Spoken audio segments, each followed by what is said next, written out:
Apa judulnya Bapak Ibu? Yesus kebangkitan dan hidup. Dan hari ini kita di dalam Yesus, kita pasti bangkit dan kita pasti hidup. Itulah sebabnya di dalam kekristenan sebenarnya tidak ada istilah mati. Di dalam Alkitab menyebutkan bahwa kita tidur. Kenapa kita dikatakan tidur? Karena ketika Yesus nanti datang, kita bangkit untuk beroleh kehidupan kekal. Amin Bapak Ibu. Langsung kita dibangunkan. Coba kita lihat ayatnya. Yohanes 11 ayat 25. Jawab Yesus, akulah kebangkitan dan hidup. Barang siapa percaya kepadaku, ia akan hidup walaupun ia sudah mati. Jadi Allah itu tidak ingin kita mati Bapak Ibu. Allah ingin kita hidup. Itulah sebabnya ketika Yesus datang, kita menjadi hidup. Bukan hanya sekedar hidup, tapi hidup yang berkelimpahan. Jadi program Allah untuk kita hidup. Ya, itulah sebabnya Allah sangat benci dosa. Karena dosa bisa membuat orang mati, bisa membuat orang menderita. Sama seperti kanker lah. Saudara semakin membenci kanker ketika orang yang saudara kasih menderita kanker. Kenapa? Orang yang saudara kasih itu menderita dan bisa mati. Hal yang sama juga dengan dosa. Allah membenci dosa karena dosa itu bisa menyebabkan kita mati, bisa menyebabkan kita juga menderita. Jadi Allah datang untuk memberikan kita hidup. Dan Yesus datang. Dan itulah sebabnya kita dalam Yesus pasti hidupnya. Dan itu terbukti Bapak Ibu. Ketika Yesus datang, ada orang mati bangkit. Sama seperti anak Yairus. Ia bangkit. Baru saja dia mati, Yesus datang, maka dibangkitkan. Lalu yang kedua siapa? Pemuda di Nain. Nah, pemuda di Nain itu lebih pasti matinya. Kalau anak Yairus itu baru mati, masih hangat barangkali. Sedangkan pemuda di Nain sudah digotong ke kuburan. Dan itu pun ketika Yesus datang. Dan pemuda di Nain tadi juga dibangkitkan. Lalu ketiga siapa? Lazarus. Ini udah 4 hari mati. Oh, lebih pasti lagi. Bahkan Marta berkata sudah berbau. Tapi ketika Yesus datang, Lazarus juga yang telah mati 4 hari dibangkitkan. Sebenarnya berapa orang yang dibangkitkan Yesus? Banyak orang berkata 3 orang yang tadi. Saya ingin katakan Bapak Ibu, selama Yesus hidup benar 3 orang. Tapi ketika Yesus mati justru lebih banyak lagi orang yang dibangkitkan. Karena ketika Yesus mati, diturunkan dari kayu salib, dikuburkan Bapak Ibu. Saudara tahu? Pada saat matinya Yesus dari kayu salib, Alkitab berkata, kitab Injil berkata, kuburan-kuburan terbuka. Banyak orang kudus bangkit. Itulah sebabnya Yesus bukan hanya membangkitkan 3 orang ini. Enggak. Lebih banyak lagi karena orang-orang kudus juga dibangkitkan. Dan hari ini kita adalah orang kudus. Ketika Yesus datang, kita juga semua akan dibangkitkan. Amin. Berikan dulu kemuliaan luar biasa bagi Tuhan Yesus Bapak Ibu.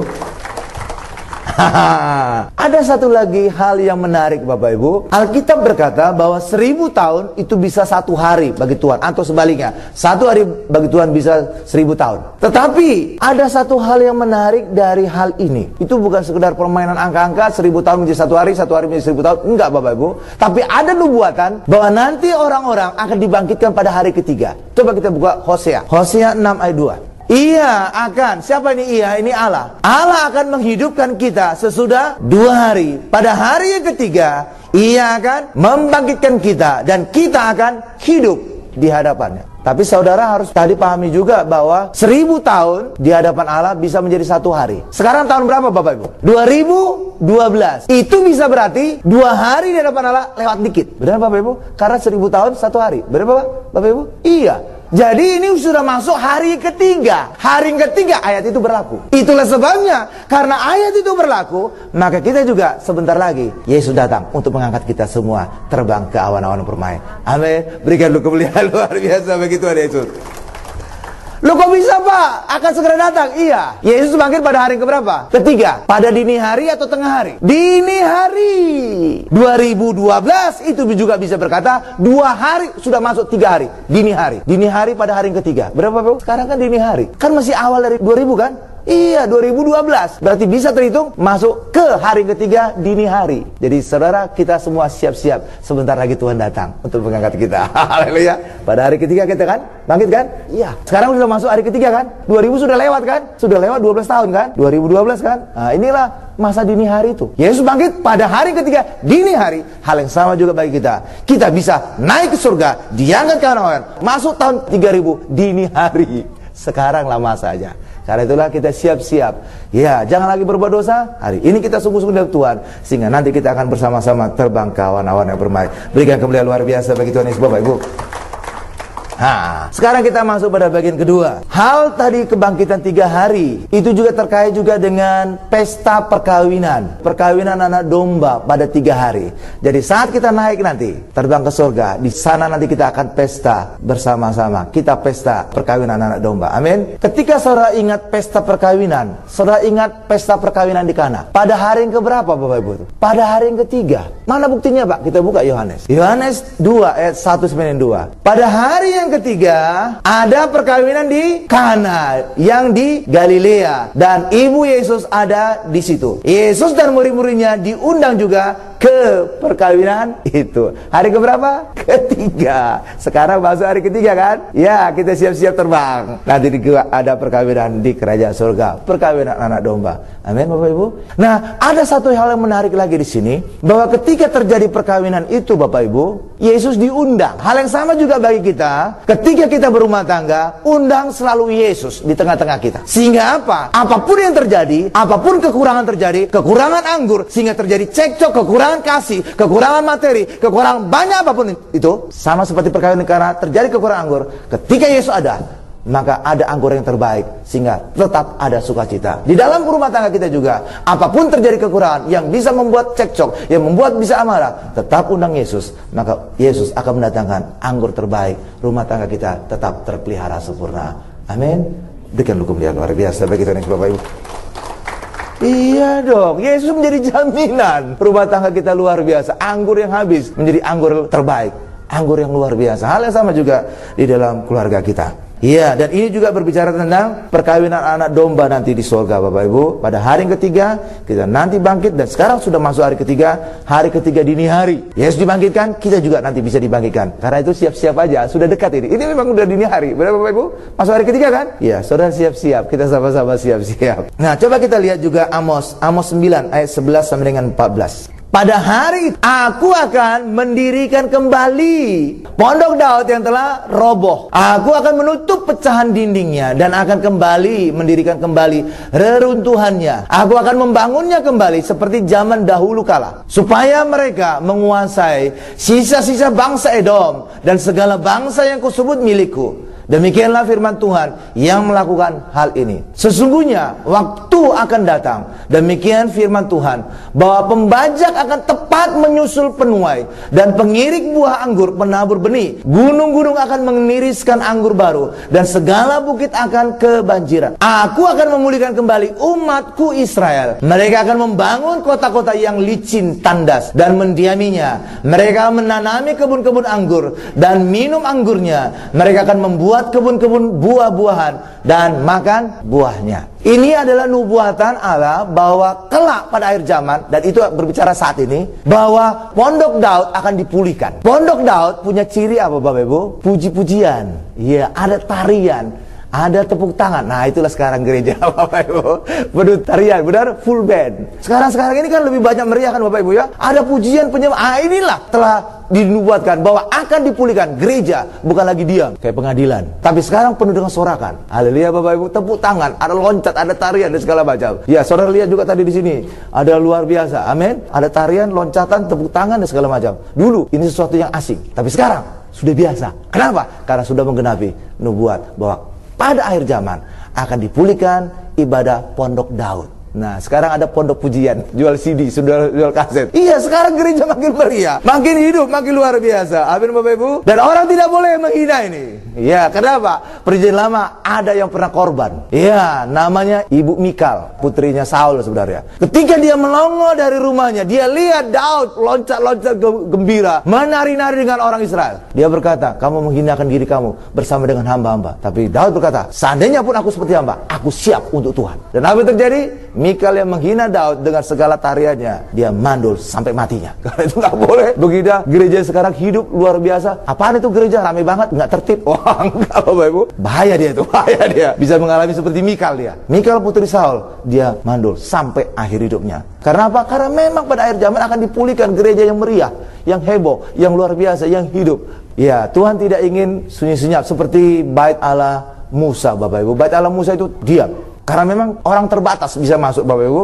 Ya, kalau saudara tahu Bait Allah Musa, hanya orang Yahudi yang boleh masuk. Di luar Yahudi masuk, pasti mati tuh. Saya gambarkan aja. Bait Allah Musa ada 3 ruangan. Ya, ada 3 bagian. Pertama adalah halamannya, yang kedua adalah ruang kudus, yang ketiga adalah ruang Maha Kudus. Di halaman hanya boleh orang Yahudi. Non-Yahudi, seperti kita orang Indonesia, pasti mati kalau berani-berani masuk, Bapak Ibu. Lalu yang kedua, ruang kudus, ini khusus untuk imam. Orang Yahudi tidak boleh masuk, khusus untuk imam. Berarti keturunan Harun. Yang ini ruang Maha Kudus, ini lebih spesial lagi. Ini hanya imam besar. Itu pun setahun sekali pada hari pendamaian. Jadi saudara lihat ini, Bait Allah Salomo pasti sunyi senyapnya karena terbatas sekali orang. Tapi dalam bait suci Daud, versi pondok Daud ini, Bapak Ibu, ini heboh. Kenapa? Penuh dengan tarian, penuh dengan musik, dan segala bangsa boleh datang. Bukan hanya orang Yahudi. Dan luar biasa, ini menjadi ciri bahwa nanti akhir zaman dan sekarang ini terjadi penuaian jiwa-jiwa besar-besaran. Itulah sebabnya saudara tahu sekarang KKR banyak terjadi di Afrika, di Indonesia, segala macam luar biasa. Benar? Karena apa? Karena memang sudah dinubuatkan pada akhir zaman pondok Daud akan dipulihkan. Dan bukan hanya itu tadi, jiwa-jiwa juga banyak diselamatkan, Bapak Ibu. Itulah sebabnya tadi ada dikatakan bahwa penuai dan pembajak sampai ketemu. Maksudnya apa sih penuai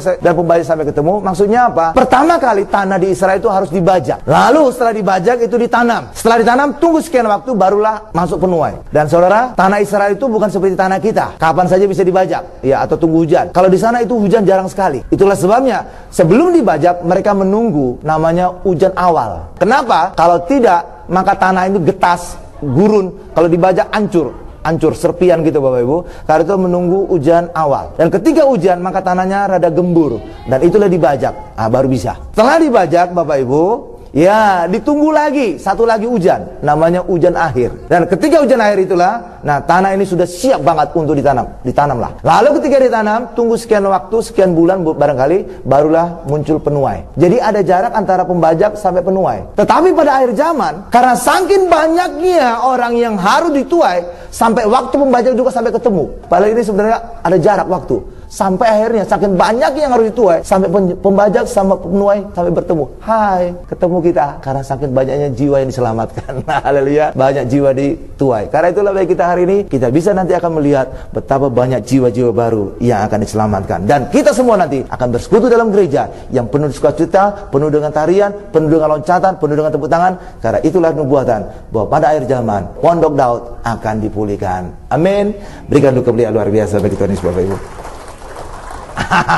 Itu dia. Sekarang kita masuk pada bagian ketiga. Orang tidak mampu melakukan hukum Taurat. Kisah 15 ayat 10 sampai 11. Kalau demikian, mengapa kamu mencobai Allah dengan meletakkan pada tengkuk murid-murid itu suatu kuk yang tidak dapat dipikul, baik oleh nenek moyang kita maupun oleh kita sendiri. Sebaliknya, kita percaya bahwa oleh kasih karunia Tuhan Yesus Kristus kita akan beroleh keselamatan sama seperti mereka juga.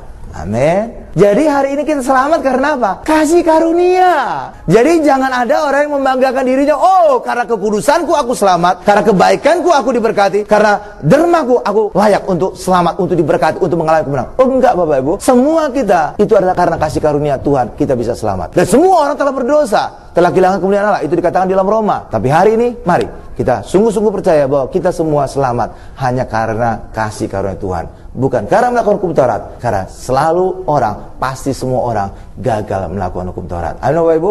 Dan inilah teguran Petrus. Tapi banyak kali orang berkata begini, Bapak Ibu. Oh, itu yang dimaksud oleh Petrus itu bukan berbicara tentang hukum Taurat sebagai kuk, itu tentang sunat. Saya ingin katakan, Bapak Ibu, ini tidak cocok untuk dikatakan tentang sunat. Kenapa? Ini berkaitan dengan nenek moyang mereka tidak mampu melakukannya, tidak mampu menanggungnya. Kalau sunat itu tidak mungkin berbicara tentang tidak mampu menanggung. Kenapa? Karena orang Yahudi pastinya usia 8 hari pasti disunatnya. Ya, kalau sudah 8 hari disunat itu bukan pilihan, Bapak Ibu. Benar kan? Itu pasti. Ya, memang sudah terjadinya. Haleluya. 8 hari siapa bisa protes? Jadi berbicara tentang ketidakmampuan ini berbicara ketika tentang hukum Taurat yang dibebankan kepada murid-murid yang baru bertobat. Hal yang sama juga bagi kita, Bapak Ibu. Nggak ada orang yang mampu melakukan hukum Taurat. Pak, bukankah Yesus berkata begini, Pak?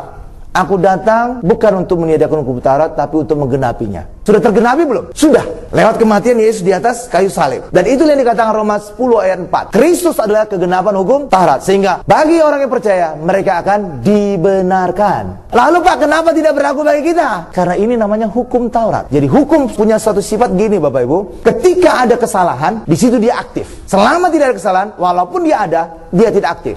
Ambil contoh, undang-undang korupsi. Undang-undang korupsi ini tidak berlaku bagi pendeta. Kenapa? Karena pendeta tidak ada di korupsi. Apa yang dikorupsi? Lihat Bapak Ibu. Iya, tapi kalau Mr. N, Nasarudin misalkan Bapak Ibu, itu pasti ngejar. Hal yang sama juga secara kerohanian. Hukum Taurat itu adalah hukum. Nah, makanya disebut hukum Taurat. Kalau dalam bahasa Inggris satu kata, law. Jadi sifat hukum berlaku. Ini hanya aktif ketika ada dosa, ketika ada kesalahan. Dan bagi kita, hukum Taurat tidak aktif. Kenapa? Karena segala dosa kita, segala kesalahan kita telah ditebus oleh Yesus. Maka kita dalam Yesus bebas dari segala dosa. Dan karena bebas dosa, maka walaupun hukum Taurat ini ada, tidak berlaku bagi kita, tidak bisa mendakwa kita, tidak bisa menghukum kita. Tapi bagi orang yang di luar Yesus, yang belum mengalami penebusan, hukum Taurat ini akan mengejar mereka. Itulah sebabnya bagi kita hari ini, walaupun hukum Taurat itu ada, tapi bagi kita tidak berlaku. Kenapa? Karena hari ini segala dosa, segala kesalahan kita telah ditebus oleh Yesus. Amin. Berikan kemuliaan luar biasa bagi Tuhan Yesus Bapak Ibu. Haleluya. Bagi kita hari ini ketika kita dalam Yesus, kita ada di bawah kepak sayap Tuhan. Itu sebenarnya gambaran tabut perjanjian Bapak Ibu. Tabut itu kotak, terus di kiri kanannya itu ada seperti malaikat bersayap Bapak Ibu. Nah, kita sebenarnya di tengah-tengah ini. Ini sebenarnya gambaran Yesus Bapak Ibu, bahwa kita di bawah kepak sayapnya. Suatu kali Yesus pernah berkata kepada orang Yahudi, "Oh Yerusalem, oh Yerusalem, aku rindu untuk mengumpulkan engkau di bawah kepak sayapku seperti induk ayam melindungi anak-anak." Orang Yahudi menerima atau tidak? Tidak. Mereka tidak menerima. Mereka menolak Yesus. Akibatnya apa? Mereka tidak berada dalam perlindungan Yesus. Mereka menolak juru selamat, akhirnya mereka nggak selamat. Itulah sebabnya Bapak Ibu, berabad-abad orang Yahudi mengalami penderitaan luar biasa. Dan memang setan juga mengincar orang Yahudi. Saudara tahu kenapa setan mengincar orang Yahudi? Orang Yahudi sebenarnya sangat berjasa kepada dunia. Karena orang Yahudi itu menemukan banyak hadiah Nobel, banyak penemuan, obat, teknologi dan segala macam Bapak. Sama seperti juga pulpen ini Bapak Ibu. Ini disebut ballpoint. Artinya ballpoint apa? Ujungnya ada bolanya. Ini temuan orang Yahudi nih. Saudara yang suka jejaring sosial, Facebook, itu temuan orang Yahudi. Demikian juga banyak temuan-temuan ilmiah itu temuan orang Yahudi. Tentang golongan darah itu temuan orang Yahudi. Jadi kalau orang benar-benar benci terhadap orang Yahudi, tolak penemuan mereka, orang itu kembali kepada zaman batu. Iya benar Bapak Ibu, karena banyak teknologi sekarang itu temuan orang Yahudi. Lalu Pak, kenapa demikian sebenarnya banyak jasa orang Yahudi? Tetapi kenapa mereka teraniaya selama berabad-abad? Karena iblis dibalik penganiayaan mereka. Lalu Pak, kenapa iblis benci kepada orang Yahudi? Saudara tahu kenapa? Karena keselamatan berasal dari orang Yahudi. Yesus lahir sebagai orang Yahudi. Itulah sebabnya iblis tidak senang keselamatan ada, iblis tidak senang keselamatan tersebar ke seluruh dunia, dihabiskan orang Yahudi. Itu asalnya. Padahal sebenarnya orang Yahudi itu banyak jasa aja. Dan itu terjadi betapa banyak penganiayaan orang Yahudi. Dan puncaknya saudara tahu kisah Hitler. Dia membunuh 6 juta orang Yahudi di kamar gas. Dan sekarang sudah diperingati di Israel sana namanya Yad Vashem. Betapa penderitaan orang Yahudi. Kenapa demikian? Karena iblis ada di balik semua itu. Amin Bapak Ibu. Tapi bagi kita hari ini, kita telah percaya Yesus, ada di bawah kepak sayap Yesus, kita ada di tempat Maha Kudusnya, di tempat yang rahasia. Kita buka ayatnya, Mazmur 91 ayat 1 dan 7. Orang yang duduk dalam lindungan yang maha tinggi dan bermalam dalam naungan yang maha kuasa. Nah, inilah Yesus. Itu di bawah kepak sayapnya. Dan kita hari ini dalam Yesus, kita dalam perlindungan Yesus. Amin Bapak Ibu. Dan hasilnya, ayat 7 kita buka. Mazmur 91 ayat 7 demikian. Walau 1000 orang rebah di sisimu dan 10.000 di sebelah kananmu, tetapi itu tidak akan menimpamu. Kenapa tidak menimpa kita? Karena kita ada di bawah naungan Yesus Kristus. Amin. Berikan kemuliaan paling dahsyat, luar biasa bagi Tuhan Yesus. Kita tundukkan kepala kita.